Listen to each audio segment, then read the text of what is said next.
everyone. Welcome back to the Talk of Fame podcast. I'm Kylie Montagny, and today's episode is kind of different from previous episodes, which this episode is previously recorded in audio base. And for this episode, we got the chance to talk with Ditya Viral, who is the host of Story Central, Stories for Empowering Children, where this podcast is really for anyone who has kids with big dreams, parents raising creative minds, and anyone who loves learning from passionate people. I had the opportunity to be on this podcast around the end of April, and it was such a fun time. Ditya is such an amazing person, and I'm so glad to have her on the podcast today. So make sure to stay tuned and learn more about what she does. So Ditya, you're up. Hello, and thank you so much for having me on the podcast today. A moment of my life that shaped who I am today was actually when I gave a speech and I realized that my voice could change the world. A few years ago, my English teacher asked some students to volunteer to give a speech. And since I've always loved public speaking, I decided to volunteer.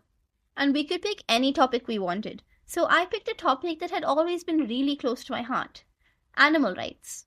When I first found out about the conditions that animals are kept in intensive farming, I was really upset since I believe animals have feelings just like humans, so they deserve to be treated well. I wanted to share that understanding with others. So I gave a speech, and I could see that the whole audience was listening. That's really the key to a great speech. And following the speech, we even had a debate. From that moment, I understood that what I say can have a huge impact. And if you have the confidence, people will listen to you. All you need to do is just be bold. I've always been storytelling my whole life. I have a little sister, so I became a sort of automatic story machine, telling her stories whenever she needs one.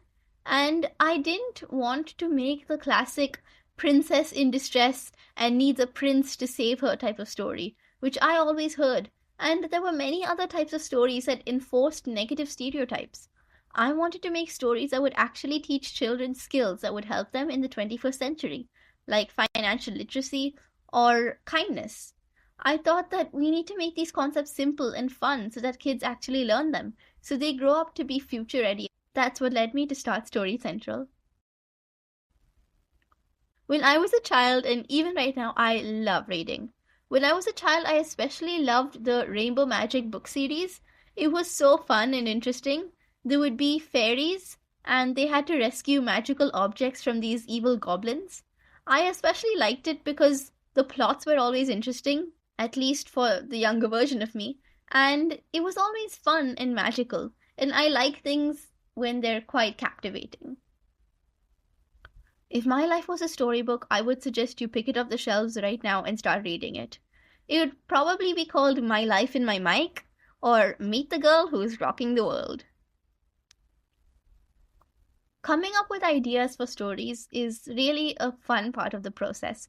It's partly brainstorming, but also looking around me and analyzing the issues I see in the world. Or just thinking of the morals that I've learned in my life that I think would benefit other children. For example, I remember that in the COVID-19 lockdown, a lot of the times I would hear, "Reduce your screen time." So I decided to teach other children that too. So I made a story called Sam's Screen Time Stop. And in case you're wondering, I love alliterating titles, which is why most of my titles alliterate. Sometimes my stories are also inspired by requests from parents. So one of my stories called Tanya Tells the Truth was inspired by a request like that.